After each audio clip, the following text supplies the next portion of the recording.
네, 여러분 만나서 반갑고요. 그리고 또 오늘 같이 또 사흘간 말씀 나누도록 하겠습니다. 큰 형님이기보다는요, 찐 형님이라고 해야 될 것 같아요. 우리 목사님이 큰 동생이신 거고요. 그리고 저는 찐 형님 같이 지금 돼버렸습니다. 자, 오늘 여러분하고 만나 뵙게 돼서 너무 감사하고요. 또 이번에 주제는 내일부터 더 본격적이겠죠. 그래서 오늘 저녁은 좀 이렇게 우리가 많이 고민하고 있는 창세기 3장 선악과에 대해서 좀 이렇게 왼쪽 뇌를 많이 움직여보는 시간을 좀 가져보도록 하려고 하고요. 내일 새벽부터 이제 정말 하나님이 우리에게 어떻게 우리의 삶의 눈물들을 가지고 또 우리의 이야기들을 통해서 또 하나님의 눈물을 통해서 우리가 울 때 하나님 같이 우신 그 눈물을 통해서 어떻게 하나님의 이야기들이 써내려왔는지를 또 살펴보도록 하겠습니다. 자, 오늘은 제가 그 창세기 3장 또 특별히 그 선악과에 대해서 같이 여러분과 함께 나눠보는 시간을 좀 갖도록 하겠습니다. 제가 교회를 처음 나갔던 이유가 있어요. 그것은 사실 뭐 특별한 이유가 아니라 그때 너무 힘들 때 교회를 나갔어요.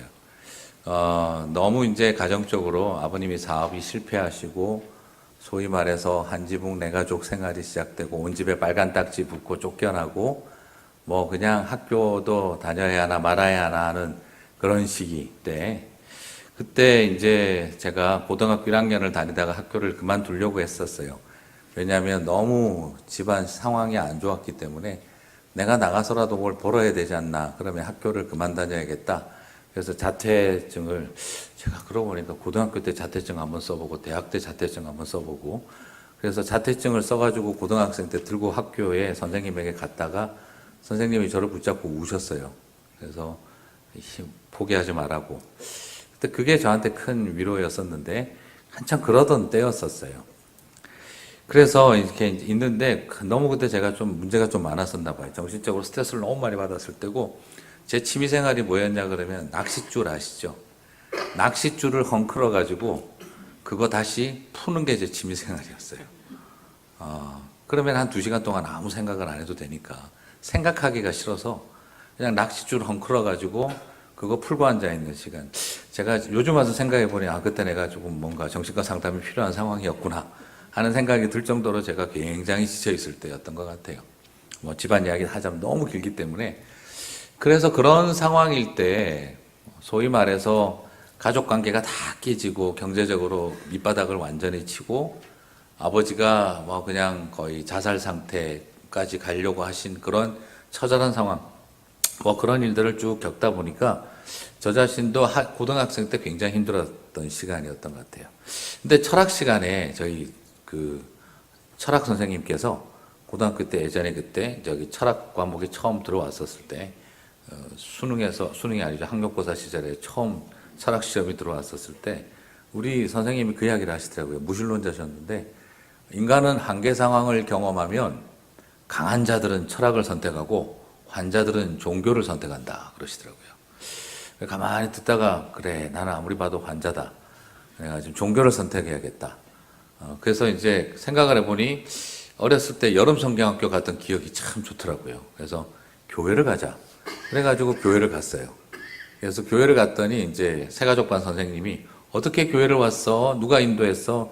네, 저기 무신론자이신 저희 철학 선생님이 인간이 한계 상황이 오면 환자들은 종교를 선택한다 그러길래 제가 교회를 왔습니다. 별종이 왔구나 하는 거의 그런 표정으로 저를 쳐다보셨던 기억이 나요.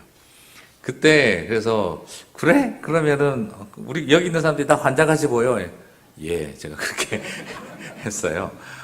그리고 나서 이제 그러면 너는 뭐 천지창조니 뭐 부활이니 뭐 이런 거는 믿니? 뭐 곰도 여자가 되는데 뭐 그 정도 신화가 없어서 종교가 되겠습니까? 뭐 그 정도 신화 이해합니다. 그게 제가 처음 고등학생 때 했던 말이에요. 그러면서 이제 다니게 됐죠. 사실 그렇게 됐던 교회를 가게 됐던 또 중요한 배경 중에 하나는 제 친구가 있었어요. 제 친구가 고등학생 때 제가 굉장히 시니컬하니까 우리 반 반장이었던 친구는 교회를 너무너무 잘 열심히 다니는 친구거든요. 걔가 저보고 그러더라고요. 제가 너무 이렇게 저기 부산 해운대 밤바다를 보면서 제가 해운대 고등학교를 졸업했는데 굉장히 시니컬한 이야기들을 계속 하고 있으니까 그때 그걸 저를 쳐다보고 있던 제 친구가 눈물을 흘리면서 제 손을 잡고 병주야 너에게 예수님이 필요해. 하여튼 난 이렇게 질질 잘 우는 예수쟁이들 딱 질색이다. 그러면서 제가 굉장히 싫어했었어요. 근데 나중에 이제 친구한테 또 목사님 아들이었던 친구한테 제가 물어봤죠. 근데 왜 예수를 믿어야 되냐? 왜 구원이 필요하냐? 병주야 네가 죄인이기 때문에 그래 그러더라고요. 내가 왜 죄인인데? 그럼 내가 죄인이 아니면 구원을 안 받아도 되겠네? 제가 그렇게 이야기를 했어요. 아니야 우리 모두가 다 죄인이야. 그러니까 아니 왜 죄인인데? 성경에 보면 여자를 보고 음욕을 품는 자마다 간음하는 자라 그랬어. 사람을 보고 미워하는 자마다 살인하는 자라 그랬어. 그게 바로 우리가 다 죄인이라는 증거야. 그래서 제가 가만히 듣고 있다가 뭐라고 했냐 그러면 니네들은 죄인을 만들고 싶어서 길을 쓰는구나. 길을 써. 아니 고등학생이 여자를 보고 아무 생각이 안 들면 병원 가봐야 되는 거 아니야? 그리고 사람 미워하는 마음 안 생기니 미워하는 마음이 그 선에서 끝내니까 살인이 안 일어나는 거지. 아니 무슨 그런 말도 안 되는 야 니네 예수님은 우리 죄인 만들려고 참 애를 쓰시는 것 같다. 그렇게 온 세상 사람들 죄인 만들어 놓으면 속이 시원해? 제가 그렇게 반응을 했어요. 그러니까 또 선악과 이야기를 하더라고요. 그럼 왜 또 아니 선악과 이야기를 하길래 제가 뭐라고 이야기를 했냐 그러면 야 대한민국에도 연좌제가 없어진 지가 지금 몇 년인데 아담이 지은 죄를 왜 내가 뒤집어 써야 되는데 참 죄인 만들려고 무지애를 쓰는 것 같다. 약간 기독교가 좀 서글퍼 보인다. 제가 그렇게까지 했어요. 목사님 아들이었던 제 친구가 무지 방황을 했어요. 저 때문에. 그래서 저도 교회를 가긴 갔어요. 근데 갔지만 저는 순전히 뭐 때문이었죠? 뭐 구원이고 뭐고 이런 거 모르겠고 내가 지금 굉장히 심리적으로 힘드니까 뭔가 좀 도움이 되지 않을까? 그냥 막연한 느낌으로만 제가 그냥 교회를 갔던 거죠. 그래서 뭐 이것저것 질문하니까 교회는 참 복잡하더라고요. 그래서 제가 새가족반 처음 가서 그냥 막 물어봤어요. 막 창세기에 보니까 제가 교회를 와야 되니까 창세기를 딱 폈더니 천지창조가 나옵니다.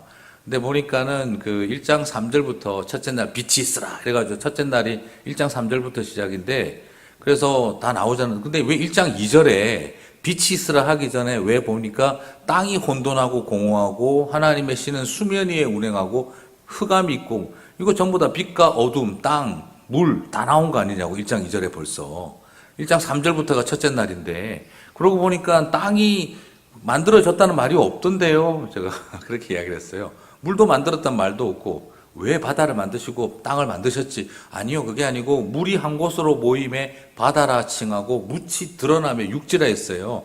그게 중학교 2학년 때 지구과학에서 배우는 침강과 융기의 결과라고 제가 생각이 되는데 물 만들었다 땅 만들었다 말은 없던데요. 그게 아니고 있지라고 전선생님 보시더니 없어요. 그러니까 가만히 보시더니 성경을 덮으시면서 똑똑한 애들이 시험에 든다. 믿음을 가져라. 저한테 그 이야기를 하시더라고요. 제가 하여튼 그렇게 제가 왜 그런 전사님한테 새가족반을 했는지 아세요? 첫째 날 이런 질문을 했더니 둘째 주에 교회를 가니까 전도사님이 저를 따로 보자 그러시더라고요. 다른 애들이 너 때문에 헷갈려 하니까 너는 새가족반을 나랑 따로 하자 이래가지고 저는 처음 가자마자부터 전사님하고 따로 새가족반을 했어요. 자, 이번에 강사 잘못 보신 것 같다 이렇게 생각하지 마시고요. 처음에 그랬다는 거죠. 네. 그렇게 제가 많이 질문 던지고 교회라는 곳은 참 이해가 안 간다. 그리고 한국말도 이상하게 쓴다. 형제님, 자매님도 일단 어색했지만 생일 당하신 분, 전 쓰러졌어요. 그런 표현을 쓰다니. 생일이면 생일이지, 생일 당하신 분. 쟤들은 도대체 한국말을 어디서 배웠길래 저런 이상한 표현을 쓸까? 그리고 교회를 처음 당했을 때 회칙 수정한다고 한 주를 3시간을 보내더라고요. 고등부 애들이. 회장 뽑는다고, 선거한다고, 회칙 수정한다고. 그래서 제가 너무 신기했어요. 이 회칙이라는 게 굉장히 중요한 것보다. 1년 내내 보지도 않아요. 그런데 그거 1년에 한 번씩 회칙 수정한다고 그렇게 열심히 싸우더라고요. 하여튼 교회는 좀 이상한 곳이다. 저는 그런 생각을 참 많이 했어요. 저만 이상한가? 비슷한 생각 하셨죠, 그죠? 예, 그런데 그냥 그런가 보다 하고 다 포기하고 교회 다니시다가 익숙해지셨죠, 그죠? 그래서 사람들한테도 죄인 이러면은 죄인에 대해서 별로 동의를 못 해요. 근데 막연하게 그냥 하도 교회 가서 죄인 그러니까. 엄마 지갑에서 또 주로 많이 쓰는 게 그런 거 있잖아요, 그죠? 그러니까 막 죄인 이야기 많이 듣다 보니까 죄인인가? 죄인이어야 하나 봐. 죄인이겠지? 뭐 죄인일 거야. 그래, 죄인이야. 그렇게 대체로 그렇게 받아들이시고 그냥 포기하고 사시는 것 같다는 생각도 들어요. 내가 정말 왜 죄인인지 고백하지 못한 채, 그래서 그냥 소문자 s를 사용한 복수형의 sins, 그냥 뭐 나도 보니까 속하지 못했고 나쁜 생각 자주 하고 그냥 뭐 죄인이겠지, 내가 정말 어떤 죄인인지를 정확하게 이해하지 못한 채 막연하게 죄인이겠지 하고 그냥 있는 경우들도 많은 것 같아요. 그래서 저는 그런 고민들을 굉장히 많이 했어요. 그리고 나서 제가 예수님을 만난 거죠. 그리고 나서 예수님을 만났어요. 정말 그때 막 너무 사는 게 힘들 때니까 그냥 교회 그 지하 기도실에 가니까, 옛날에 한국 교회는 그런 거 많았잖아요. 예배당 올라가고 2층 올라가고 지하 예배실 내려가면은 새벽 기도하고 거기 막 기도회 하는. 저는 그 교회 처음 가서 그것도 잘 이해가 안 갔어요. 통성기도 시키는 거 제가 정말 용서가 안 됐어요. 왜 저렇게 사람을 잡고 소리내서 울게 하는지. 저 처음에 그게 되게 싫었었어요. 그리고 제가 그나마 교회 가서 좀 위로가 있었던 게, 앞에 율동하던 여학생 되게 예뻤거든요.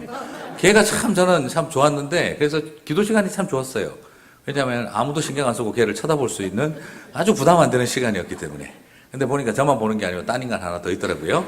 물론 걔가 지금 제 와이프는 아니에요. 그렇지만 그때 그 교회 처음 나갔을 때 굉장히 그게 참 인상적인 시간이었어요. 그때 제가 못 볼 거를 본 거죠. 자꾸 막 통성기도 시키는데 그 예쁜 자매가 통성기도를 하는데, 기도를 하고 막 눈물 흘리다 보면 뭐까지 납니까? 콧물이 흐르죠. 자매가, 그 예쁜 자매가 콧물이 이렇게 아래 위로 엘리베이션을 하는 것을 제가 못 볼 거를 보고 말았어요. 그때 제가 분노하고 나갔어요. 저 예쁜 자매를 저꼴로 만드는 교회가 참 나쁘다, 저는 그렇게 생각하고 다음부터 통성기도 이러면 그냥 나가버리고 그랬었어요.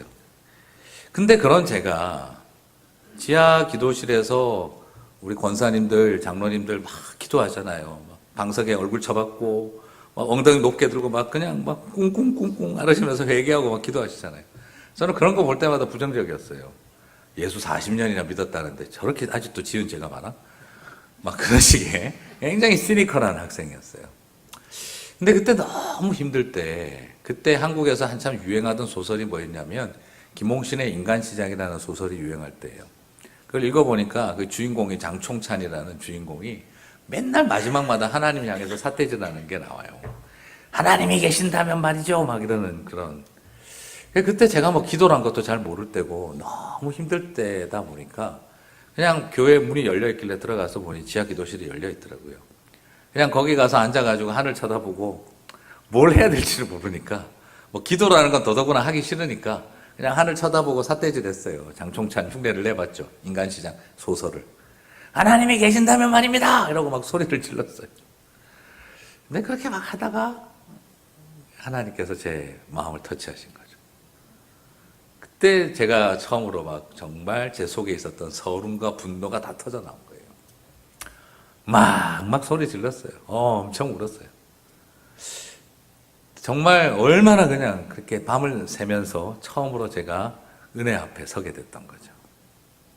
그래가지고 막 콧물도 엄청 쏟았고 그렇게 생각했는데, 나중에 아침에 해가 뜨고 가만히 보니까 콧물이 흘렀던 게 아니라 얼마나 제가 마음이 격정적이었는데 혈압이 올라가지고 코피가 다 터져요.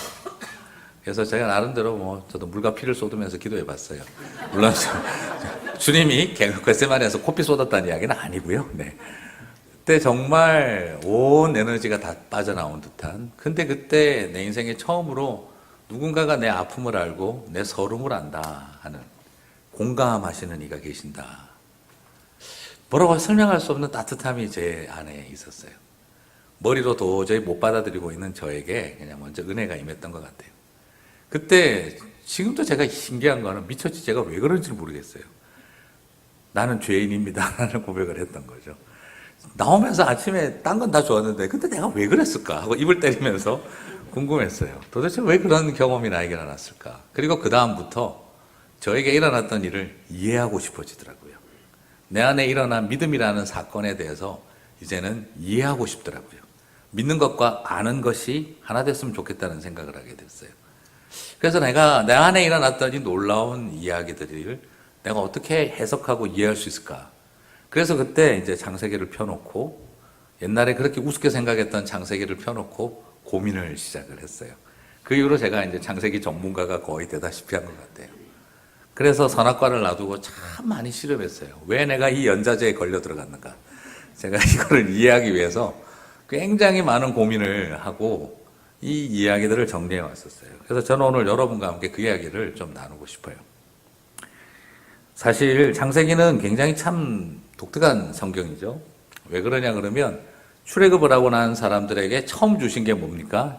십계명을 주셨고 그 다음에 모세를 통해서 창세기가 쓰여지게 했어요. 창세기를 쓰신 의도가 뭘까요? 하나님이. 나는 이 세상 이렇게 만들었다 하는 걸 설명하기 위해서라고 저는 생각하지는 않아요. 왜냐하면 그 당시 430년 동안 이집트에서 살다가 나온 사람들에게 지금 세상을 어떻게 만들었는지 뭐 과학적인 설명해 주는 게 그렇게 중요하시겠어요? 그게 중요한 게 아니었어요. 430년 동안 이집트 땅에서 이민 생활하다가 나중에는 포로 생활하다가 거의 그냥 죽을 고생을 하면서 살아오다가 나온 그 사람들에게 하나님께서 창세기를 써준 목적이 뭘까요? 430년을 반노예 생활을 하고 살아왔고 이 세상의 힘과 권력 앞에 노예 생활하고 살아왔던 사람들이에요. 그리고 그들은 이집트에서 430년 동안 영적으로 브레인 와시가 당해버렸어요. 어떻게 된 겁니까? 하나님 다 잊어버렸어요. 모세가 왔었을 때 어땠습니까? 여호와 이름도 몰랐습니다. 하나님의 이름도 모르고 있었고 예배드리는 법도 몰랐습니다. 그들은 자신들의 하나님이 누군지도 다 잊어버렸어요. 막연한 옛날 우리 조상들이 섬기던 하나님 기억하고 울부짖기 시작한 거지 누군지도 모르고 있었어요. 하나님 성함부터 가르쳐 드려야 됐어요. 그리고 그 사람들이 그곳에 있는 동안 어떻게 됐습니까? 완전히 이 폴리티즘, 다신론에 의해서 브레인 와시가 당해버린 상태에 있었던 거죠. 그러니까 데리고 나온 하나님은 그들에게 평생 400년이 넘는 세월을 노예 근성에 사로잡혀 있고 영적으로나 철학적으로 세계관적으로는 완전히 폴리티즘에 다신론의 브레인 와시 당해 있는 이 사람들에게 뭘 가르쳐줘야 했던 겁니까? 너희들은 왕같은 제사장이고 그리고 하나님은 유일하신 하나님 한 분이시다. 그러니까 창세기 1장이 제일 먼저 나온 거예요. 뭐죠? 이 세상에 너희들이 하늘처럼 떠받들고 살았던 신들이 해와 달과 별들과 나일강과 저 강 높은 산과 바다와 저 많은 것들이 신들이 아니고 너희들이 섬겨야 할 신들이 아니고 다 뭐라는 거죠? 너희를 위해 만들어진 피조물에 불과하다는 걸 처음 가르쳐 주신 거예요. 이건 뭘 말하느냐 하면 세계관을 뒤집어 놓은 겁니다. 지금까지 하늘인 줄 알고 떠받들고 살아왔던 것들이 다 왜 만들어졌다는 거죠?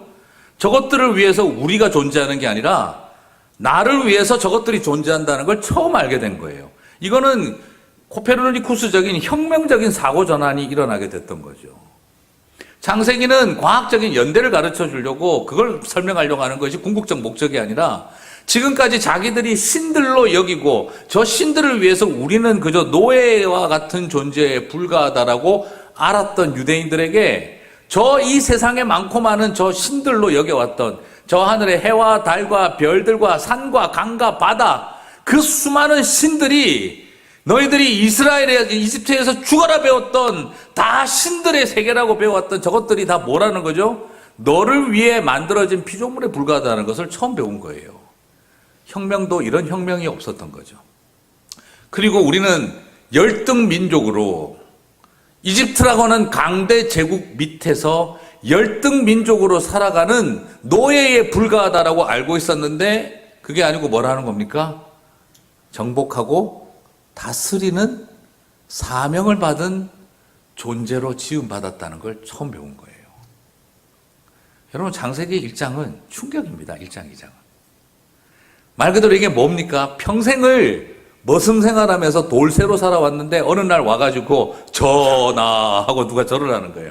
왜 그러십니까? 했더니 알고 보니 당신은 왕족의 집안의 자녀였습니다. 지금 그게 바로 뭐라는 거죠? 창세기 1장, 2장인 거예요.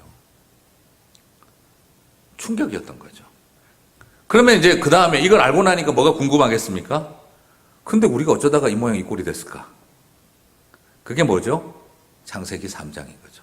어쩌다가 그런 세상을 정복하고 다스려야 할 킹십을 가진, 왕권을 가진 여러분들이 그럼 어쩌다가 이 세상의 피조물들의 노예가 되어서 살게 되었습니까? 그 이유에 대한 답이 우리 안에 죄가 들어왔어다라는 거죠. 저는 오늘 여러분과 함께 이야기를 좀 드리고 싶어요. 교회 와서 제일 많이 듣는 죄인, 그죠?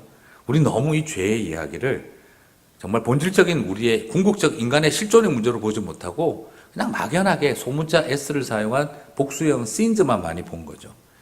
그래서 이게 좀 우리가 맨날 익숙한 게 뭐예요? 교회에서 자꾸 그거 엄마 지갑에서 500원 훔친 것들 막 이런 거 있잖아요. 주일학교 단골 메뉴 그런 거. 저희 딸이 제가 미국 나오기 전에 그 캠프를 갔는데 어린이 캠프를 갔었는데 제가 전사님한테 물어봤어요. 그 다음날 어른들 제가 강의할 게 있어가지고 간다고. 우리 딸내미 제니가 은혜 많이 받고 있어요? 정빈이가 은혜 많이 받고 있어요? 그러니까 목사님 장난 아니에요. 어저께 울면서 엄청 기도했어요. 초등학교 1학년짜리가 뭔 죄를 그렇게 지었길래 그렇게 회개를 했을까?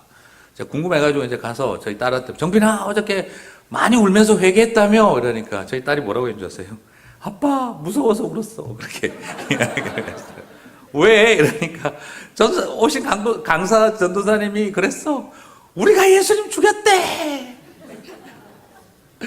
우리 때문에 예수님이 옆구리에 창을 팍 찔려서 피가 팍 터져 나오고 머리에 가시면류관을 가지고 해골을 뚫고 들어가는 그 가시면류관 찌르고 들어가고 그냥 채찍에 맞아서 온몸이 피투성이가 되고 너희들이 예수님을 죽인 거야 막 그랬다는 거예요. 엄마 지갑에서 500원 훔친 것들 헌금 받아가지고 오다가 오락실 가서 떡볶이 사 먹은 것들 막 친구 미워한 것들 막 이런 이야기 막 하니까 막 그래 애들이 그냥 막 우리가 예수님 죽였대요 막 그래가지고 이제 그래서 제가 너무 당황해가지고 괜찮아 네가 안 죽였어 제가 그렇게 말해야 될 것 같은 거의 그런 분위기였어요. 좀 어떻습니까? 우리 분위기가 전반적으로 맨날 그런 형태. 그게 마치 죄를 다 해결한 것처럼 우리 말하고자 하는 성경이 말하고자 하는 죄가 그런 이야기는 아닐 거란 말이죠. 누구나 다 그건 죄의 결과들이잖아요. 그게 죄의 원인이 아니잖아요. 저는 그런데 이렇게 생각을 해봅니다. 하나님은 어떤 분이시냐? 하나님은 죄인들의 연약함으로 인하여 분노하는 분이 아니세요. 하나님은 자칭 의인들의 완악함을 향해 분노하시는 분이세요. 똑같은 죄를 또 지었는데 벼룩도 낯짝이지 내가 어떻게 또 회개하러 가나? 그런 생각하지 마세요. 주님은 죄인들의 연약함에 대해서 진노하는 분이 아니라 하나님은 무슨 죄를 지어도 용서하시는 분이세요. 또 똑같은 짓을 70번에 7번을 더하더라도 여전히 용서하시는 분이세요. 그러나 자칭 의인들의 완악함에 대해서는 진노하시는 분이세요. 하나님은 자칭 의인들의 완악함을 향해 진노하지 죄인들의 연약함을 향해서 분노하는 분이 아니세요. 저는 오히려 우리가 짓는 그 수많은 죄들을 쉽게 생각하자는 뜻이 아니에요. 우리의 죄인들의 연약함을 향해서 주님은 늘 불쌍히 여기시는 분이세요. 내가 그것 때문에 죽었다는 거 알고 계세요. 근데 정말 무서운 게 뭔지 아십니까? 의인들의 완악함이에요. 스스로 나는 거룩하다 믿고 있는 의인들의 완악함이에요. 저는 여자를 보고 음욕을 품는 자마다 간음하는 자니 그리고 사람을 보고 미워하는 자마다 살인하는 자니 그걸 왜 가르치셨는지 아세요? 안 믿는 사람들한테 이 세상에 불신 교회를 안 다니는 분들에게 You know why? 그러면서 네가 죄인인 걸 설명해 주는 도구로 자꾸 여기는데 그렇지 않습니다. 그 말씀은 누구한테 한 말씀이죠? 청중들이 누구예요? 로마인들 대상으로 한 말이겠습니까? 예수님 안 믿는 로마인들 대상으로 니네들이 왜 죄인인 줄 아니? 여자를 보고 음욕 품었지. 그래서 다 간음하는 죄야. 이렇게 말하신 적 없어요. 그 말 누구한테 한 겁니까? 유대인들한테 하셨어요. 십계명 잘 지킨다고 믿고 있는 몇천 년 동안 하나님 믿었던 선택받은 백성이라고 우리는 의인이라고 굳게 믿고 있는 바리새인들에게 형식의 종교가 여러분을 의인으로 만드는 게 아니라고 마음의 종교가 회복되어야 한다는 것을 강조하고 싶었던 거예요. 돌판에 새긴 비문이 중요한 게 아니라 여러분의 마음에 새겨진 계명이 중요하다는 걸 가르쳐주고 싶었던 거예요. 그래서 여자를 보고 은욕을 품는 자마다라는 말의 의도는 이 안 믿는 세상 사람들에게 그 사람들을 왜 죄인들로 설명하기 위해서 하신 말씀이 아니라 아주 오랫동안 신앙생활하고 선택받은 민족이라고 믿고 자기들은 율법을 지키고 있고 형식적인 거 다 잘하고 있다라고 믿고 있는 자칭 완악한 유대인들에게 정신 차리라고 너희들이 살인자고 너희들이 간음하는 자라는 걸 가르쳐 주려고 하셨던 거예요. 예수님의 그 말씀은 누구한테 적용해야 되는 줄 아시겠죠? 바로 오랫동안 잘 믿고 있고 나는 남들하고 다를 거라고 거룩하다라고 착각하고 있는 우리 정신 차리라고 하신 말이지, 안 믿는 남편, 안 믿는 아들, 안 믿는 직장 동료들에게 네가 왜 죄인인 줄 알아? 그거 설명하는데 그 본문을 쓰라는 말이 아니에요. 바로 그 말씀을 오히려 우리 정신 차리라고 하신 말씀이었던 거죠. 그래서 저는 죄에 대해서 하나하나 다시 돌아보기 시작을 하면서 굉장히 많은 충격들을 받았어요. 그래서 오늘 저는 여러분과 함께 선악과 이야기를 좀 하려고 해요. 저는 처음에 교회 와서 그 이야기 들었었을 때도 그런 생각을 했습니다. 선악과 이건 분명히 하나님이 죄의 조장자 내지는 방조자다. 오퍼레이션 하지 않았으면 옵저버를 했다. 왜? 하나님이 분명히 알았을 거 아니야. 전지전능하신 분이면 알았겠지. 선악과 따먹을 거. 제 친구, 목사님 아들이었던 친구한테 그랬어요. 야, 네 하나님은 우리가 선악과를 따먹을 거 알았냐 몰랐냐? 알았다면은 알면서 시킨 거고, 몰랐다면은 무능하고 무지하신 거지. 그러니까 몰랐다 그러면은 니네 하나님은 전지하지 않은 분이고, 알았다 그러면은 나쁜 분이지. 설명해봐. 그 바람에 굉장히 힘들어했어요. 나중에 그 친구 방황을 제가 너무너무 미안하게 생각을 하게 됐는데, 사실 그렇지 않습니까? 이건 하나님이 알면서 시킨 거 아니냐. 몰랐으면 더 무능하신 거고, 알았다 그러면 알면서 시킨 거면 하나님이 결국에는 배후 조종자 아니냐. 근데 왜 우리가 책임져야 돼? 그게 제가 했던 말이었어요. 저 목사님이 뒷감당 어떻게 하려고 자꾸 저런 이야기를 하시나 생각하지 마시고요. 제 이야기는 뒤에 가서 할게요. 그건 저는 그게 해결이 잘 안 났었어요. 개인적으로. 예수님을 이제 믿고 난 다음에 선악과를 이해한다는 게 저한테 굉장히 어려웠었어요. 근데 하나하나 다시 생각을 해보기 시작을 했습니다. 좀 우리가 가지고 있었던 전통적인 개념들을 다시 한번 의미들을 재정리를 해봐야 되겠다. 근데 오늘 또 약간 좀 의견이 다르게 들린다고 해서 너무 당황하지 마세요. 제가 어디 출신이냐 그러면 대한예수교 장로회 고신 출신이에요. 아시죠? 슈퍼 울트라 컨servative too much. 네, 무지무지 보수적인 교단 출신이고, 제가 이거 논문 내서 A+ 받은 거예요. 그러니까 저희 신학교에서 인정해 준 거니까 염려 안 하셔도 괜찮아요. 조금 내가 생각하는 거하고 다르다고 해서 이번에 강사 이상한 사람 왔어, 너무 이렇게 긴장하지 마시고요. 어디서요? 고신에서 A+ 받은 겁니다. 네, 참고로 하시면서. 네, 한국에서 고신 아시는 분들 계시죠, 그죠? 네, 또 고신 나오신 분도 손 들어 주셨는데, 네, 그런 분들 교회 어떤 분인지 아실 겁니다. 저 안 잘리고 목사 한 수 받았습니다. 염려하지 마시고 오늘 내용 편안한 마음으로 무장해제하시고 한번 들어보셔도 괜찮을 것 같아요. 자, 먼저 제가 첫 번째 이야기하고 싶은 거는, 아담과 하와는 선악과를 따먹기 전에는 선과 악을 구별할 수 없었을 것이다. 아담과 하와는 선악과를 따먹기 전에는 선과 악이 뭔지 구별을 못했다. 그런데 따먹고 난 다음부터 선과 악을 구별하게 되었다. 우리 보통 일반적으로 그렇게 많이 접근을 해왔어요. 그런데 여러분, 그럼 이유가 뭐냐? 아담과 하와가 선을 아는 건 좋은데 악을 경험하는 게 좋지 못하기 때문에 하나님이 아예 그냥 선과 악을 구별하지도 못할 그런 존재로 만들었다라고 생각을 하는 거죠. 근데 여러분, 이제 뭐 현대신학자들은 다 그렇게 생각하지는 않지만 실제로 여러분 한번 생각해 보세요. 해보시죠. 사람과 동물의 차이가 뭐예요? 사람과 동물의 차이가 뭐죠? 사고체계가 존재한다. 그 사고체계의 가장 중요한 건 뭐죠? 윤리적 기준이 있다는 거예요. 여러분, 강아지에게 도덕성을 질문하십니까? 아무리 내가 사랑하는 고양이라고 해도 네가 상하관계를 알아야 한다. 그 고양이가 이해를 할 수가 있겠어요? 나한테 냐옹에 냐옹썰 이렇게 해라고 가르친다고 되겠습니까? 그게 될 수가 없어요. 사람과 동물의 가장 큰 차이는 도덕성, 윤리적 기준에 대한 문제가 있어요. 만약 사람이 아담과 하와가 하나님의 형상대로 만들어 지음받았는데, 하나님이 형상대로 지음받았는데 하나님이 도덕적 기준이 없으신가요? 있으시잖아요. 그럼 하나님의 형상대로 지음받은 인간에게 도덕성이 있다는 것, 도덕적 기준이 있다는 건 당연한 이야기예요. 만약에 아담과 하와가 선과 악을 구별할 수 없는 존재였다고 한다면, 만약에 그렇다고 한다면 선악과 따먹은 것에 대해서 책임을 질 필요가 있습니까? 없습니까? 없죠. 금정치산자, 한정치산자에게 도덕적 판단력을 하지 못하는 사람에게 도덕성에 대한 책임을 지라고 요구하는 것 자체가 말이 안 되죠. 만약 아담과 하와가 선과 악이 뭔지를 모르고 있는 존재라고 한다면 왜 너 나쁜 짓 했니? 하고 물어봐서는 될 수도 없어요. 그리고 하나님의 형상대로 지음받았는데 인간이 선과 악을 모른다. 그건 설명이 말이 안 되는 거죠. 그러면 아담과 하와는 윤리적 존재가 아니라 그냥 아침에 일어나서 배고프다. 과일 따먹고 둘이서 나 잡아봐라 하고 뛰어다니다가 피곤하면 낮잠 자고 밤에 해 떨어지면 잠자고 이러는 존재라면 이게 무슨 오스트랄로피테쿠스하고 원숭이하고 뭐가 다른 겁니까? 그죠? 그냥 말만 할 줄 안다? 이거밖에 안 되는 걸까요? 그러면 이건 분위기는 에덴 동산은 진짜 웰컴 투 동막골이에요. 이건 아무런 희망도 보이지 않는 그냥 생각 없는 사람들끼리 함께 모여서 그냥 원숭이처럼 사는 그냥 그런 이야기밖에 안 될 것 같아요. 아담과 하와가 선악과를 따먹은 것이 잘했다 잘못했다라는 것을 알게 되는 그런 개념이 돼버린다면 마치 선악과를 따먹도록 유도한 뱀은 프로메테우스가 사람에게 준 불을 준 것과 똑같은 수준의 이야기가 되는 거죠. 그러면 마치 인간에게는 지혜를 주고 눈이 밝아지게 만들고 선과 악을 구별할 수 있도록 만들어준 사탄은 오히려 어떤 존재가 되는 겁니까?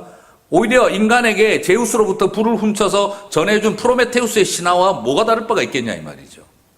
자, 그런 수준의 이야기가 아니다 이 말입니다. 아담과 하와는 선악과를 먹기 전부터 선과 악을 구별할 수 있는 분명한 도덕적 기준을 가지고 있다라는 결론을 내리게 되어져요. 그러면 그들에게 있어서 선과 악을 구별하는 기준은 무엇이었으며 누구였을까요? 도덕성은 선과 악은 구별하는 잣대가 있지 않습니까? 그죠? 그 기준이 뭐겠습니까? 바로 하나님. 그리고 두 번째, 다르게 표현한다면 하나님의 말씀이라는 거죠. 하나님의 말씀대로 사는 것이 선이고 하나님의 말씀을 벗어나는 게 악이다. 하나님을 따라 사는 것이 선이고 하나님을 떠난 것이 악이다 하고는 가장 기본적인 기준점을 가지고 있는 존재가 바로 아담과 하와였다라고 보는 거죠. 여러분, 우리가 가지고 있는 성경을 영어로 바이블이라고 하는데 예전에 그걸 뭐라고 불렀냐 그러면 캐논이라고 불렀어요. 캐논. 캐논 하면 떠오르는 게 뭡니까? 예, 카메라. 네. 캐논 하면 떠오르는 게 복사기. 네. 캐논 하면 또 우리 여기는 그런 세대가 없으시네요. 네. 또 뭐 이렇게 스타크래프트의 캐논 포러시 뭐 이런 게 떠오르는 사람들도 있어요. 자, 이런 캐논이라는 말이 떠오르는데 그 뜻이 뭘까요? 캐논이라는 말 뜻은 뭐냐면은 스탠다드, 잣대라는 뜻이에요. 모든 것을 구별하는 기준점이 된다, 잣대가 된다는 뜻이죠. 성경을 뭐라고 불렀다는 것입니까? 캐논이라고 불렀어요. 진리를 판단하는 기준이 된다. 선과 악을 구별하는 잣대가 된다는 거죠. 자, 하나님의 형상대로 지음받은 아담과 하와는 바로 선과 악을 구별하는 하나님을 중심으로 모든 것을 판단하는 도덕적 기준을 가지고 있었던 거죠. 자, 그럼 두 번째 질문. 그러면 뱀의 유혹처럼 선악과를 따먹으면 하나님같이 된다라고 했는데 하나님처럼 됐나요? 안 됐나요? 라는 질문을 던질 수 있겠어요. 분명히 안 됐는데 왜 저렇게 질문을 할까? 공부 잘하는 학생은 답을 몰라도 눈치를 있으면 맞출 수 있습니다. 그죠? 학교 다니는 애들이 제가 다 공부 잘하는 줄 알았더니요. 눈치가 빠르더라고요. 자, 이게 무슨 말일까요? 하나님 같이 안 됐는데. 맞아요. 하나님처럼 되지 않았습니다. 존재론적으로 하나님처럼 되지 않았습니다. 그런데 창세기 3장 22절을 좀 보면 다른 측면에서의 이야기가 하나 있어요. 창세기 3장 22절. 그건 제가 한번 읽어보겠습니다. 여호와 하나님이 가라사대 보라 이 사람이 선악을 아는 일에 우리 중 하나같이 되었으니. 뭐라고 하셨습니까? 여호와 하나님이 가라사대 뭐라고 하셨습니까? 이 사람이 선악을 아는 일에 누구처럼 됐다고요? 우리 중 하나와 같이 되었다. 누구처럼 됐다는 말입니까? 말이 조심스럽지만 뭡니까? 하나님 같이 됐다는 말이에요. 에이? 하나님처럼 안 됐는데? 안 됐죠. 존재론적으로 하나님처럼 됐다는 말은 아니에요. 어떤 면에서 그렇다는 거죠? 선악을 아는 일에 있어서는 누구처럼 됐다고요? 하나님처럼 됐다는 거예요. 이게 굉장히 중요한 포인트입니다. 자, 제가 만약 오늘 여러분 선악과를 따먹고 나서 인간은 신이 됐습니다. 이러면 저는 지금 오늘 내일부터 집회하면 안 돼요. 제가 강사 잘못 모신 거예요. 그게 아니고 지금 뭐라고 이야기하고 있는 겁니까? 선악을 아는 일에 있어서 하나님처럼 됐다는 거죠. 무슨 뜻이죠? 선과 악을 아담과 하와가 선악과를 따먹기 전에는 선악을 아는 일, 선과 악을 구별하는 기준점이 누구였습니까? 하나님이었죠. 그런데 선악과를 따먹고 난 다음에는 선과 악을 구별하는 기준이 누구처럼 됐다고요? 하나님처럼. 그 말은 이제는 기준점이 누가 됐다는 뜻입니까? 하나님 빼버리고 거기에 내가 들어갔다는 거죠. 그리고 하나님의 말씀이 아니라 이제는 뭐죠? 내 뜻과 내 고집과 내 생각대로 모든 것을 선과 악을 판단하기 시작했다는 거죠. 정리가 되십니까? 그림으로 생각해 보시면 딱 그래요. 선과 악을 구별하는 가운데 기준점이 하나님이었는데 이제는 그게 누가 된 겁니까? 인간 자신이 된 거죠. 그래서 선악을 아는 일, 선악을 구별하는 일에 하나님이 하시던 하나님의 역할을 치워버리고 내가 그 역할을 하기 시작을 했다는 거죠. 자, 여러분, 죄라는 것이 이제 뭘 보여주고 있는지를 볼 수가 있습니다. 죄는 다른 것이 아니라 바로 선과 악을 구별하는 모든 기준점이 나 자신이 되기 시작했다는 거예요. 그래서 성경은 그 다음부터 노아의 홍수가 벌어질 때 뭐라고 표현하고 있습니까? 하나님의 아들들이 자기 눈에 보기에 좋은 대로 사람의 딸들을 아내로 취하여. 자, 모든 것의 기준점이 뭐가 되기 시작한 거죠? 하나님이 뭘 원하시는가가 아니라 내 눈에 보기에 좋은 대로. 사사기에서 제일 많이 나온 표현이 무엇입니까? 이스라엘에 왕이 없었더니 자기 소견에 옳은 대로 행하였더라. 사사시대의 혼란성을 설명할 때 전부 다 뭐라고 표현하고 있습니까? 자신의 견해와 자신의 의견과 내 주장대로 자기 소견에 옳은 대로만 모든 것을 판단하기 시작했다는 거죠. 항상 사람들이 생각하는 것이 악한 것을 보시고 노아 시대 때 예수님께서 또 하나님 말씀하셨죠. 항상 악한 거. 어떻게 사람이 맨날 악한 생각을 합니까? 감옥에 있다고 다 항상 악한 생각을 할까요? 감옥에 있는 사람들도요, 자기들끼리 물어봅니다. 너 왜 들어왔냐? 아동 성추행범인데요. 제일 많이 맞아요. 자기들 그 사회에 있어도. 우리도 나쁜 놈이지만 넌 진짜 나쁜 놈이다. 무슨 뜻이죠? 감옥에도 정의가 있어요. 근데 어떻게 항상 생각하는 게 악하다고 말할 수 있습니까? 무슨 뜻이죠? 24시간 365일 나쁜 생각만 한다는 게 아니라 24시간 365일 어떻게 산다는 겁니까? 내가 왕이 돼서 내가 신이 되어서 내 인생, 내 주변, 내 자식, 내 배우자, 내 사업터, 내가 만나는 모든 사람, 내 뜻대로 조정하고 움직이고 내가 왕이 되고 내가 하나님이 되려고 굴고 있는 그 삶 자체가 바로 뭐라는 겁니까? 항상 악하다는 뜻이에요. 세상 돌아가는 수많은 자리에 줏대 없이 살아가면 안 된다는 거, 그건 맞아요. 그럼 그 기독교인들은 뭐 자기 주장도 없어야 됩니까? 그게 아닙니다. 그게 아니라 모든 철저하게 자아가 중심이 된, 내 욕망이 중심되고 내가 가지고 있는 내 가치관이 중심이 되고 철저하게 나의 사고 체계에 사로잡혀 있으면서 살아가는 것이, 그게 바로 항상 악한 죄인의 모습이라는 거예요. 그러면 그리스도인들은 무엇이 되어야 하나? 정말 하나님 보는 관점에서 하나님의 마음으로, 그리고 하나님의 말씀을 기준으로 살아가는 것, 그게 바로 성도가 가져야 할 줏대라는 겁니다.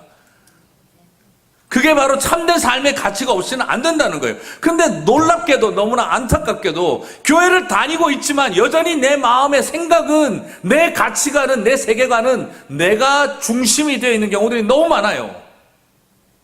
무슨 뜻이죠? 저도 그렇더라니까요.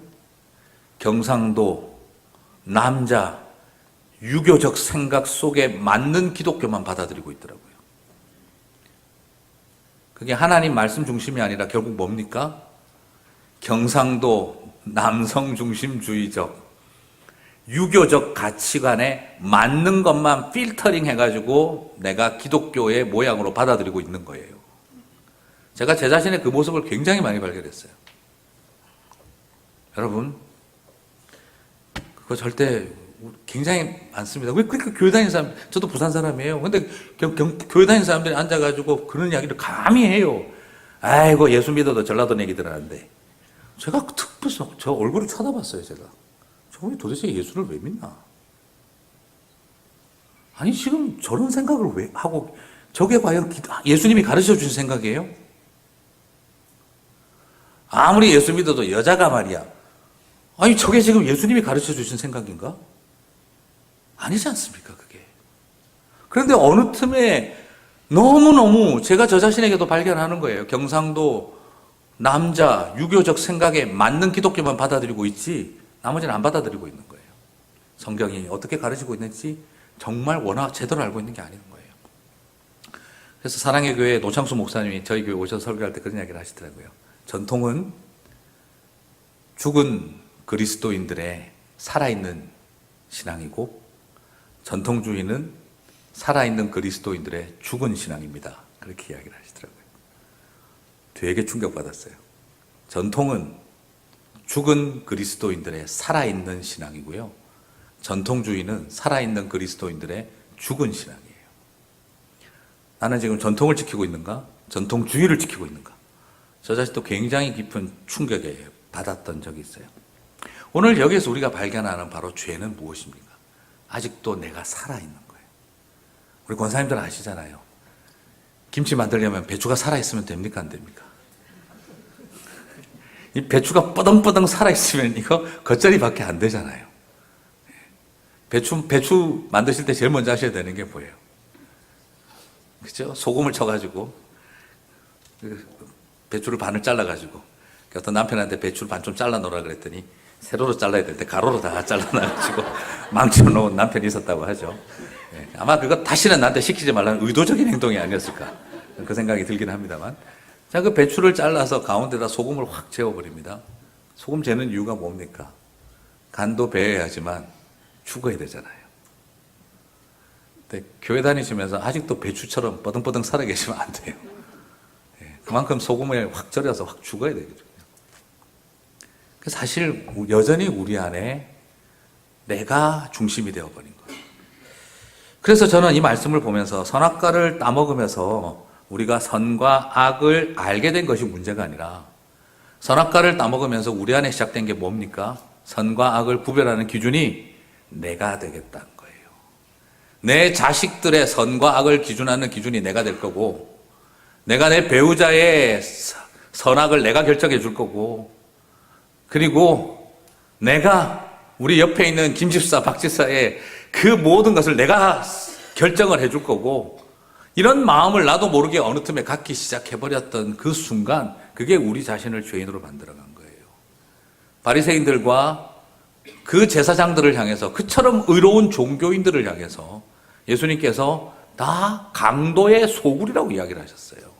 무슨 말입니까? 바로 자신들이 종교를 이용해서 그것을 통해 가지고 자기들의 의를 드러내기 시작을 하니까 예수님은 그들의 그 의가 드러난 곳을 향해 뭐라고 이야기합니까? 너희가 이곳을 강도의 소굴로 만들고 있다라고 이야기를 하는 거예요. 자기 의로 넘칠 때. 오늘 선악과의 가장 중요한 기준은 바로 여기에 있습니다.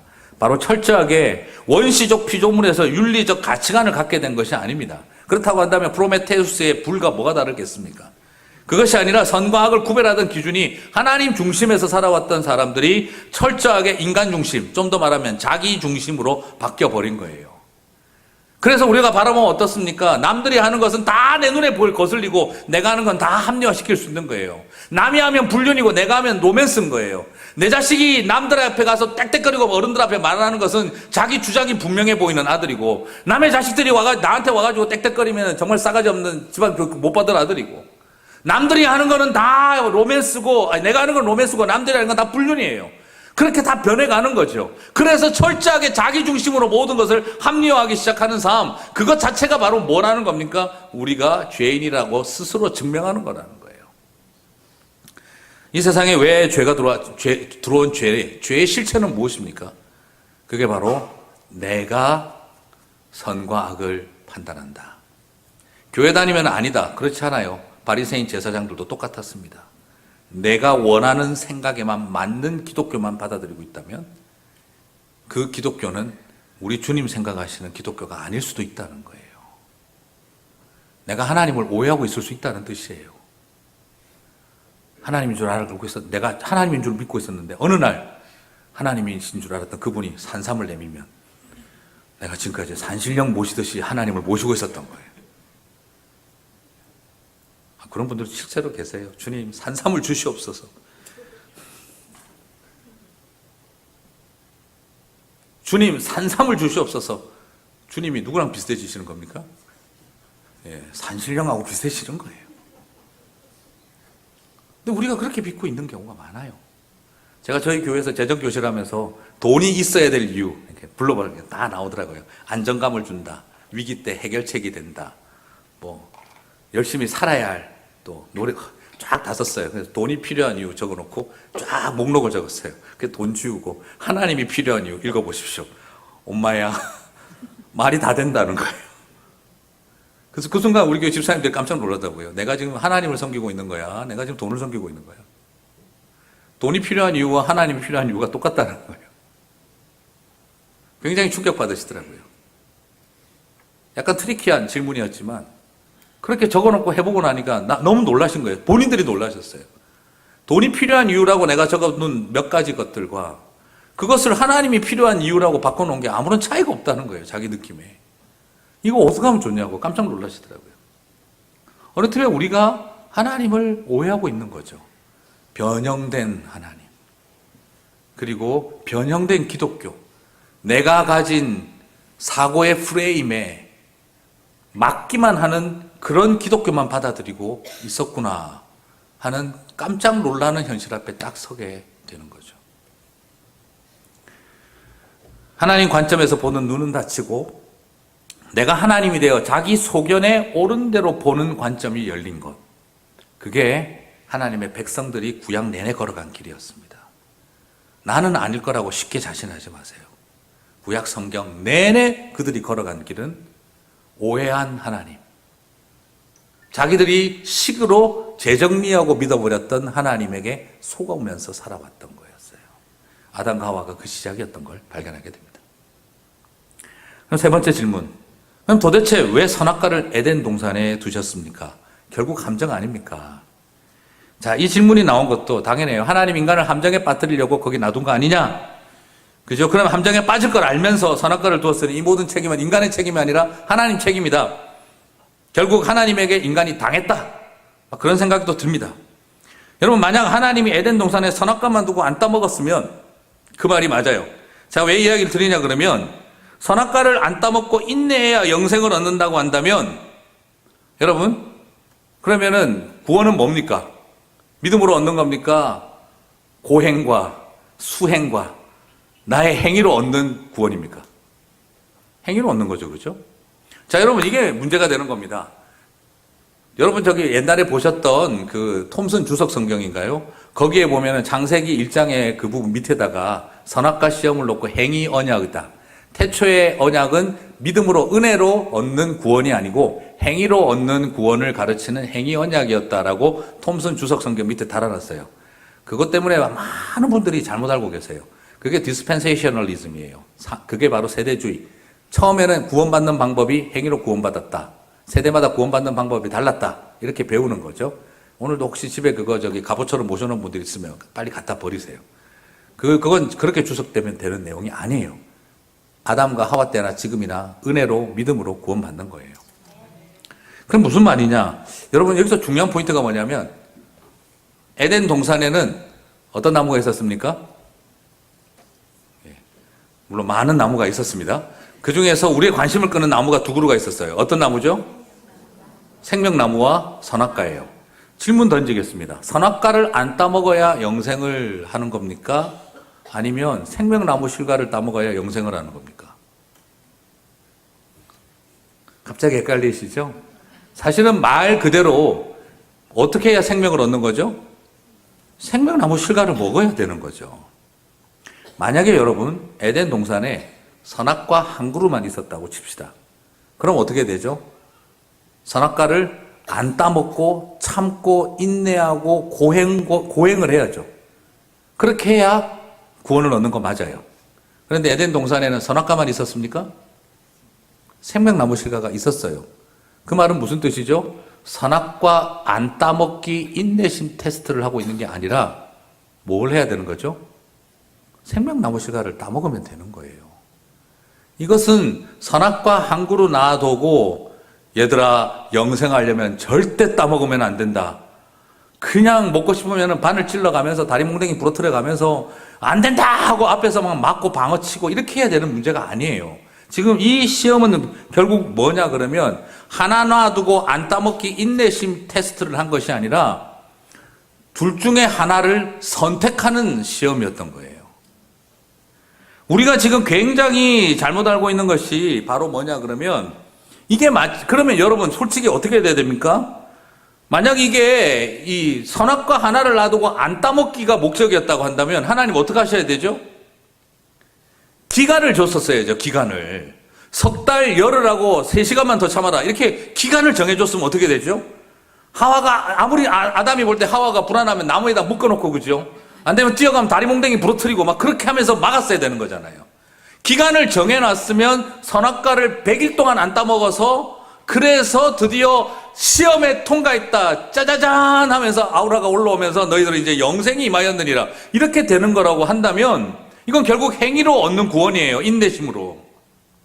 그러면 여러분 만약 그렇다고 한다면 그러면 여러분 만약에 그게 맞다고 한다면 그러면 이게 단군신화하고 뭐가 달라요? 단군신화 어떤 내용입니까? 미련 곰탱이가 동굴에 들어가가지고 햇볕 안 쳐다보고 마늘하고 쑥을 먹으면서 100일 동안 참았더니 어떻게 됐습니까? 사람이 되었더라. 사람이 이러고 나온 거죠. 피노키오 이야기하고 뭐가 다를까요? 착한 일 했더니 사람이 됐더라. 아무 차이가 없습니다. 굳이 그럼 남의 나라 종교 신화를 믿을 필요가 있습니까? 단군 신화로도 충분한데. 선악과 안 따먹기 100일 작전, 40일 특별 선악과 안 따먹기 기도, 그런 거 했더라면, 그래가지고 그거 잘 지켜서 안 따먹었으면, 그래서 영생 안 한다면, 그러면은 곰이 100일 동안 마늘과 쑥 먹으면서 햇볕 안 쳐다보고 참아가지고 그래가지고 여자가 됐다는 이야기하고 뭐가 다르냐 이 말이죠. 아무 차이가 없습니다. 이것은 그러니까 하나님 주신 시험이 선악과 안 따먹고 참아라 참아라 참아라 그러면 너에게 영생이 주어지리라 하는 그런 수준의 이야기가 아니었어요. 그리고 만약에 그게 목표였다면 기간을 줬었어야 되죠. 그렇게 기간을 줬다고 한다면 이건 철저하게 인간의 노력으로 얻는 구원이죠. 그럴 것 같으면 굳이 기독교 신앙을 왜 가질 필요가 있겠냐 이 말이죠. 우리 신화도 충분한데. 그러면 뭘 말하고 싶은 거냐? 오늘 저와 여러분이 분명하게 신경 써야 될 것은 여러분 선악과는 주인공이 아니라 주연급 조연인 거예요. 주인공은 뭡니까? 생명나무인 거죠. 이건 뭐하고 똑같으냐? 미국 올 때 열심히 영어 공부할 때 토플 공부하고 GRE 공부할 때 뭐 많이 만듭니까? 공부해 보신 분들은 알지만 오답 노트라는 걸 만들어요. 내가 어떻게 틀렸는지를 기억하면서 공부를 해요. 선악과는 뭐하고 똑같습니까? 일종의 오답 노트예요. 틀린 답을 미리 가르쳐 준 거예요. 자, 여러분 한번 정리를 한번 해보시겠습니까? 조연에 신경 쓰지 말고 주연에 신경 씁시다. 창세기 2장 16절과 17절을 보겠습니다. 동산 중앙에 있는 각종 실과는 네가 임의로 먹되 선악을 알게 하는 나무의 실과는 먹지 말라. 먹는 날에는 정령 죽으리라. 자, 동산 중앙에 있는 각종 실과는 네가 임의로 먹되 마음대로 먹되 선악과만 먹지 마라 그랬어요. 그럼 생명나무는 먹으란 말이에요, 먹지 말란 말입니까? 먹으라는 말이죠. 그죠? 논리적으로 바로 그 말입니다. 자, 다시 말씀드리면 지금 이 시험 선생님으로서 이 출제 의도가 뭐냐 이거예요. 사지선다도 아니고 지금 선택지가 2개밖에 없습니다. 생명나무 선악과 2개가 있어요. 그런데 와가지고 지금 말씀하시는 거예요. 자, 여러분 여기에 있는 나무 실과를 마음껏 먹으세요. 그런데 선악과 먹으면 죽습니다.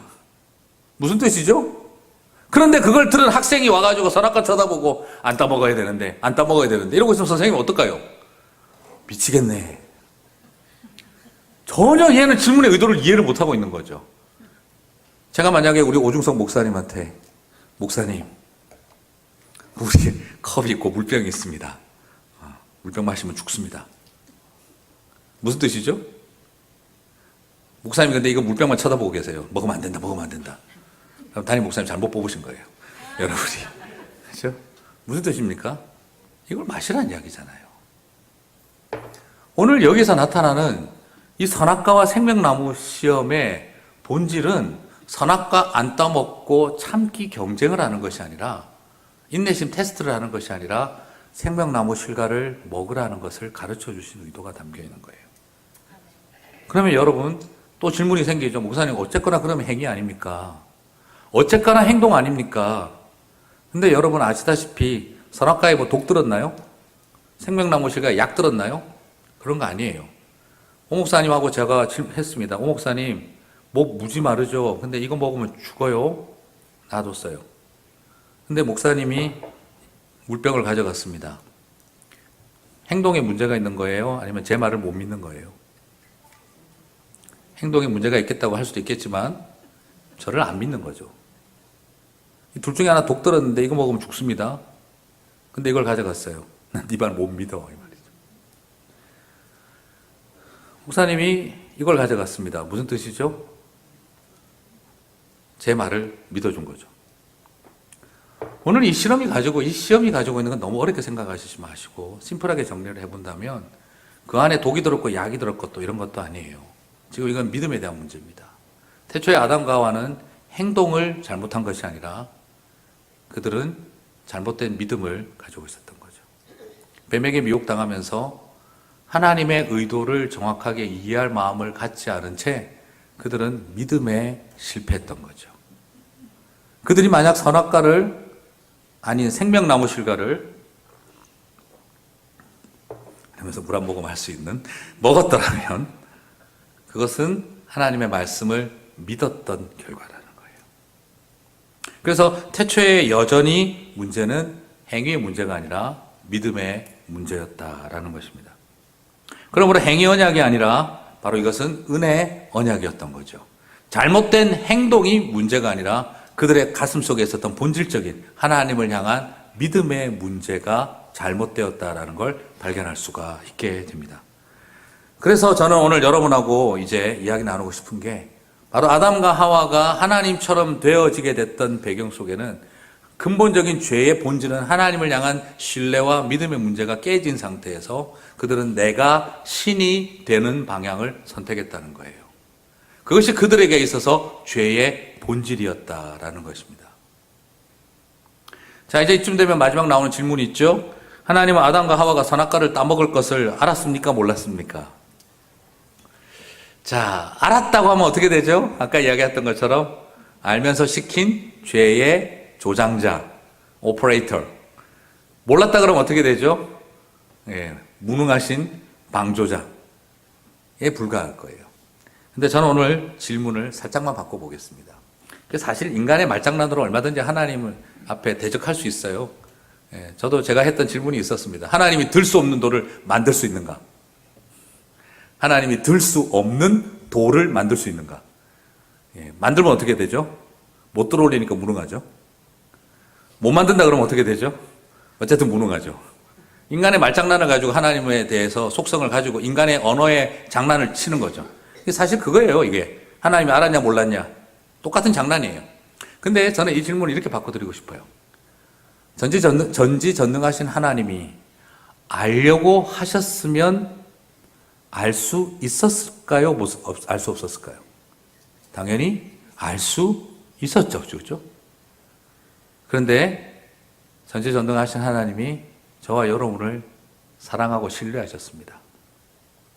알려고 하셨을까요? 믿고 맡겼는데 알려고 하셨을까요? 저는 아니라고 이야기하고 싶어요. 알았습니까? 몰랐습니까가 아니라 알 수 있는 분이 알려고 하셨을까요? 라고 물어보고 싶어요. 저는 하나님이 저와 여러분을 당신의 형상대로 지으시고 신뢰하셨어요. 믿어주셨어요. 그리고 너희들 스스로 해보라고 줬어요. 근데 나는 능력 있는 존재야. 다 알 수 있어. 만약 그렇게 하셨다면 이미 하나님은 뭘 실패하신 거죠? 저와 여러분, 우리를 믿는 일에, 신뢰하는 일에 실패하신 거예요. 그러므로 저와 여러분을 신뢰하고 사랑하고 믿기로 작정하신 하나님은 알려면 알 수 있는 능력을 갖고 계시지만 알려고 하지 않으셨다라는 거죠. 그래서 알았다, 몰랐다, 법정에서 예, 아니오로만 대답하십시오 하는 그런 아주 수준 낮은 이야기가 말하고 있는 게 아니라 하나님은 저와 여러분을 신뢰하는 일을 포기하지 않으셨다는 거예요. 사랑하는 우리 성도 여러분, 저는 여기에서 하나님 은혜가 있다고 믿습니다. 뭡니까?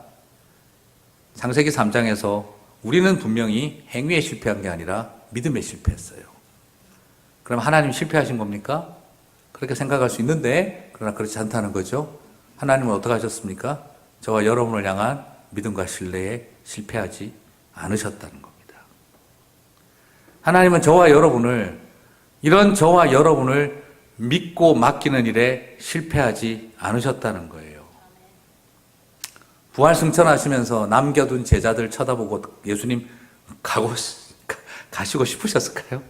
네, 이것들을 내가 믿고 가야 되나? 내가 베드로 앉혀놔놓고 너 분명히 새벽닭이 울기 전에 3번 나를 부인하리라 했는데 그 말까지 해줬는데 그대로 다 했던 저 인간들을 내 앞에서 칼 뽑고 주님, 여기 있는 애들 다 주님을 배신한다 할지라도 저는 배신하지 않겠습니다. 칼 뽑고 말고 귀를 치고 거기서 소심한 거 보였잖아요. 네, 정말 휘두르렸으면 목을 쳤어야지 왜 귀를 잘라요? 네, 나는 막판에 칼이 가다가 불안했던 거죠. 옆으로 비낀 거죠. 혹시 뒷감당 안 될까봐. 폼은 다 잡았어요. 그죠? 그래서 예수님께서 부활하셔가지고 베드로에게 뭘 물어보십니까? 사랑하는 베드로야, 여기 있는 다른 사람들보다 네가 나를 더 사랑하느냐? 왜 물어보셨을까요? 네가 그래도 큰형님이니까, 수제자니까 비교급으로 대답 한번 해봐. 그런 의도로 하셨겠습니까? 아니에요.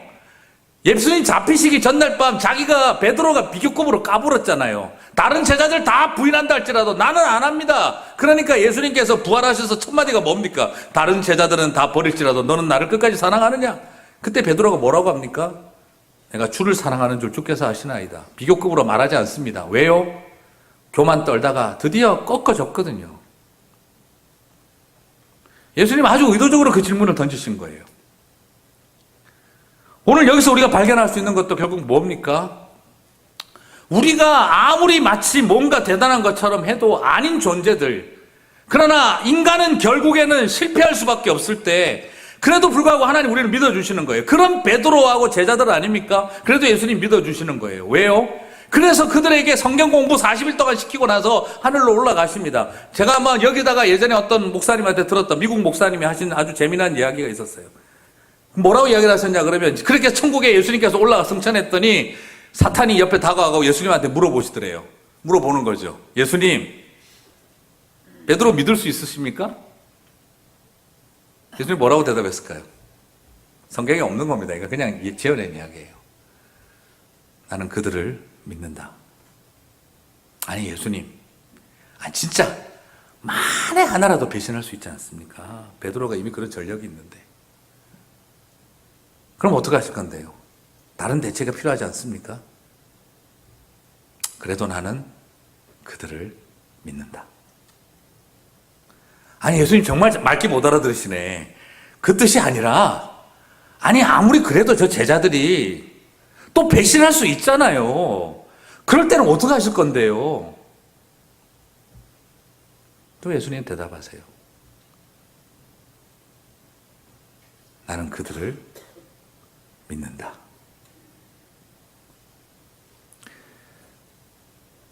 사실 에덴 동산의 선악과 이야기에 우리는 하나님을 향한 믿음을 실패했어요. 근데 하나님의 실패라고 말할 수 없는 이유는 알 수 있는 분이 저와 여러분을 끝까지 신뢰해 주셨다는 거예요.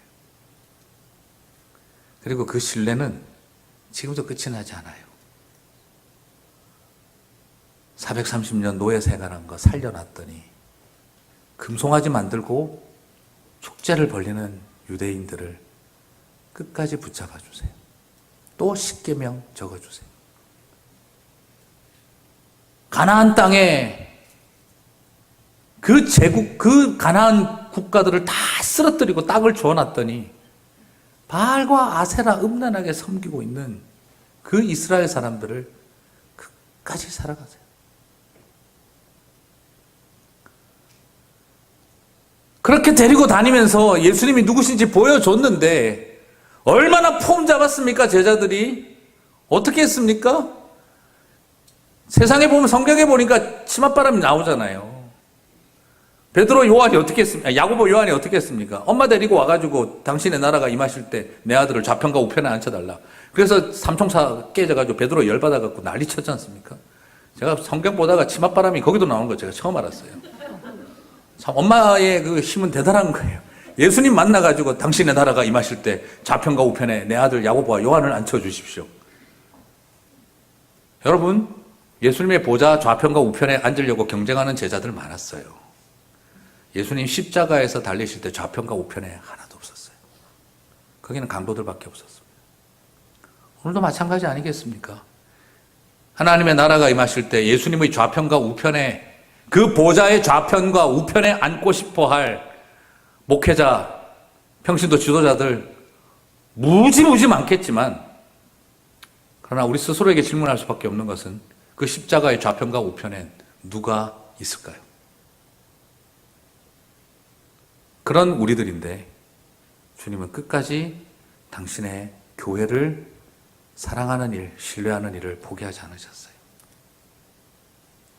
여전히 부끄럽고 소망 없는 목사인데도 불구하고 이런 저 같은 사람에게 하나님께서 당신의 교회를 맡으라고 맡겨주셨어요.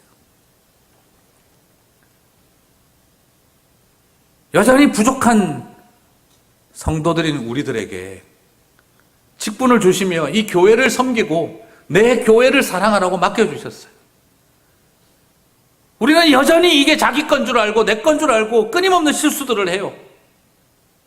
그런 우리들을 향해서 주님은 오늘도 또 이 땅을 향해서 천국 교향곡을 연주하라고 우리들에게 주고 계신 거예요. 어떤 의미에서 우리가 지금 연주하고 있는 천국 교향곡이 제대로 연주하고 있는 거겠습니까? 곳곳에서 떨어지고 자기 파트 놓치고 노래 같지도 않은 노래, 연주 같지도 않은 연주를 지금 우리가 하고 있을 건데, 그래도 하나님은 저와 여러분에게 런던 필하모니카 같고 뉴욕 필하모니카 같이 그렇게 멋지게 연주 못하는 저와 여러분인 우리들에게 천국 교향곡 연주하라고 여전히 믿고 맡겨주시며 이 세상 가운데 저와 여러분을 보내고 계신다 이거예요. 그것이 저는 하나님의 은혜고 하나님의 믿음이라고 말하고 싶어요. 우리들의 믿음이 대단해서 지금 뭘 하고 있는 것이 아니라 이런 우리들을 향한 하나님의 믿음이 지금 교회가 아직도 되게 있고 하나님의 백성들로 살아가게 하고 있고 이런 우리들을 데리고 선교하고 전도하고 그리고 하나님 나라의 일을 하도록 맡겨놓고 계신 일은 저와 여러분 우리들의 믿음이 대단해서 일이 일어나고 있는 게 아니라 그런 우리들을 향한 하나님의 믿음이 지금도 포기하지 않고 일어나고 있기 때문인 거예요.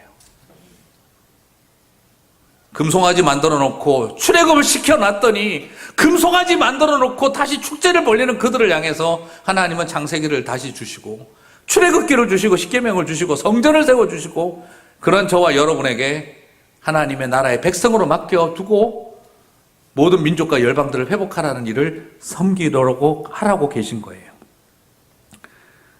사랑하는 성도 여러분, 우리 하나님은 어떤 분이냐? 감히 스스로 신이 되겠다라고 했던 사람들조차도 저는 용서하는 분이라고 저는 믿어요. 말씀을 이제 마무리하려고 하는데요. 저는 그런 생각도 했었습니다. 하나님 아담과 하와가 선악과 따먹은 거 한 번 실수를 가지고 저렇게 하실 수가 있나. 근데 저는 생각이 좀 달라졌어요. 여러분 아담과 하와에게 하나님께서 물어보실 때 아담에게 물어보시잖아요. 아담아 어찌하여 네가 먹었느냐.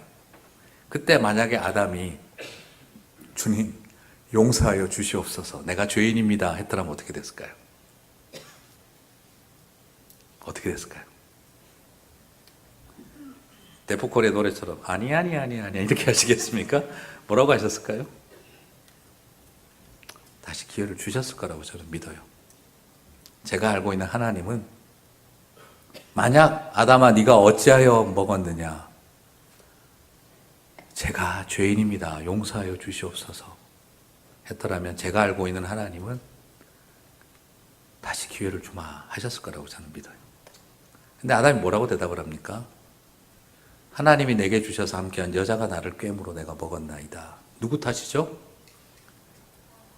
얼뜻 보면 여자 탓인데 궁극적으로 누구 탓이죠? 하나님 탓이에요. 하나님이 내게 주신 여자가 나를 꿰물어 내가 먹었나이다. 무슨 말입니까? 뭐 한다고 여자는 주셔가지고 하나님의 창조 행위를 비난하고 있는 거예요. 다 당신 때문이네.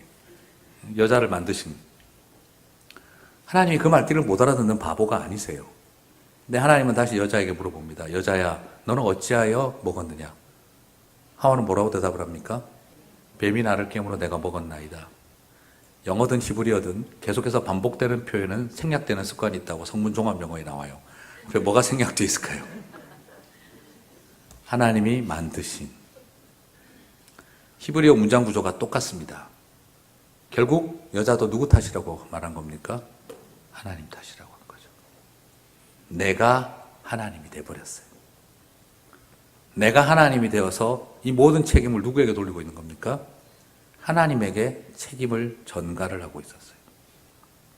아담과 하와는 선악과를 따먹은 한 번의 실수 때문에 에덴 동산에서 쫓겨난 게 아니라 두 번에 걸친 회개의 기회를 하나님 책임으로 돌려버렸어요.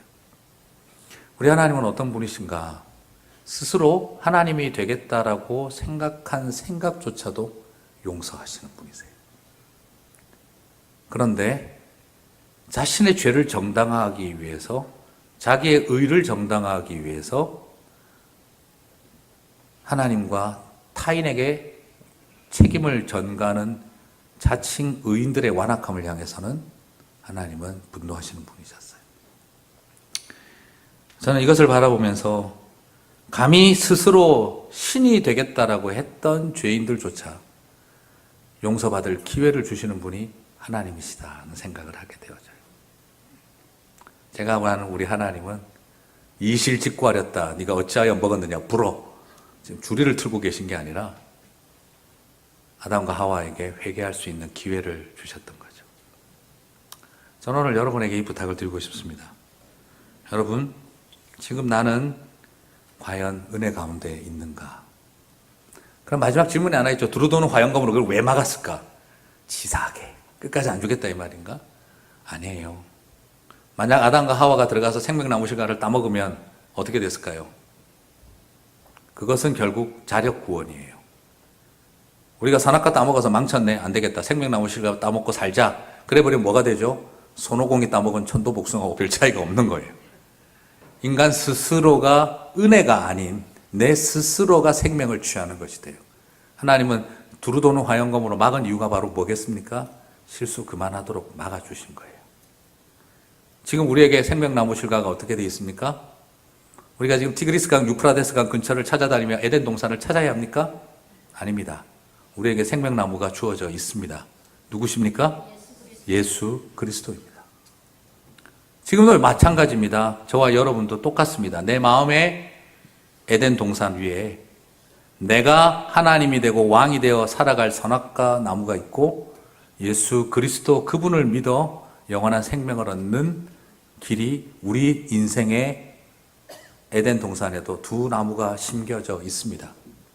주님은 지금도 저와 여러분에게 무엇을 선택할 것인지를 물어보고 계십니다. 그리고 그것이 하나님의 은혜인 줄 저는 믿습니다. 주님은 지금도 아실 수 있습니다. 내가 뭘 따먹을지. 그러나 주님은 알려고 하지 않으실 겁니다. 왜냐하면 저와 여러분을 신뢰하고 믿고 계시기 때문입니다. 저는 예수님을 믿으면서 제가 잘 믿고 있는 줄 알았습니다. 교회를 다니면서 내가 잘 믿어야지 생각하고 있었습니다. 내가 잘 믿어야 된다라고만 생각하고 있었습니다. 그런데 어느 순간 알았습니다. 그리스도의 믿음, 하나님의 믿음이 오늘도 나를 붙들고 계시는구나. 그 믿음이 오늘도 지금도 이런 나와 같은 인생인, 내 같은 인생에게도 주님은 나를 향한 사랑과 신뢰를 포기하지 않고 계십니다. 오늘 이 밤 한 분 한 분 주님께서 그렇게 찾아오셨으면 좋겠습니다. 그래서 나는 너를 사랑한다. 나는 너를 믿는다. 여러분, 이 세상에 우리가 살아야 할 큰 이유. 여러분, 그게 율법주의니 행위니 이런 게 아니에요. 나 이렇게 못 살지. 왜? 그분이 나를 믿어주고 계시는데 내가 어떻게 살아? 그게 지금 율법주의, 행위 중심주의가 아니에요. 믿음이 뭔지를 알면 그렇게 못 살아요. 정말 하나님이 나를 사랑한 거 알면요. 여러분 그렇지 않겠어요? 정말 믿음 좋은 사람은 어떤 줄 아세요? 내가 어떻게 사랑을 받았는데 그거를 알고 나를 믿어주시는 분이 있다는 걸 알고 나면 어떻게 되는 줄 아세요? 밖에 나가서 정말 열심히 살아요. 왜요? 나를 믿어주고 사랑한 분이 계신데 난 이렇게 못 살지. 그런데 그분 앞에 오면 또 뭐라고 그럴까요? 부끄러울 것밖에 없고 여전히 내가 그러네요. 회개할 것밖에 없는 거예요. 그런 마음을 가진 사람들은 나를 믿어주고 사랑하신 그분 앞에 오면 늘 미안하고 회개할 것밖에 없고요. 밖에 나가면 난 절대 그렇게 못 살아. 왜? 이런 나를 믿어주고 사랑한 분이 있는데 내가 어떻게 그렇게 살아? 그렇게 되는 겁니다. 그래서 저는 여러분 믿음입니까? 행입니까? 누가 이렇게 물어보면요, 저는 그렇게 말해요. 믿는 자가 되느냐, 행함이 중요하냐? 아니, 사랑이 중요하다고. 내가 얼마나 잘 믿느냐, 그것도 중요하지 않아요. 그분이 나를 얼마나 믿어주셨는가를 아는 게 더 중요한 거예요. 그분이 나를 얼마나 사랑해 주셨는가를 아는 게 더 중요한 거예요. 내가 사랑받은 존재라는 걸 알면 그렇게 살 수가 없는 거예요. 나를 그렇게 믿어준 분이라는 걸 알면 난 그렇게 살 수가 없는 거예요. 여러분, 믿음이냐 행위냐가 중요한 게 아니라 사랑이 중요한 거예요. 내 믿음이 중요한 게 아니라 그분이 나를 믿어주신 걸 아는 걸 중요한 거예요. 오늘 돌아가시는 오늘 이 밤에 그 믿음이 내가 얼마나 대단한 믿음을 가졌느냐가 아니라 그분이 나를 한없이 믿어주고 사랑해 주셨다는 것을 기억하시게 되기를 바랍니다. 그것이 저와 여러분에게 영원한 위로가 될 줄 믿습니다.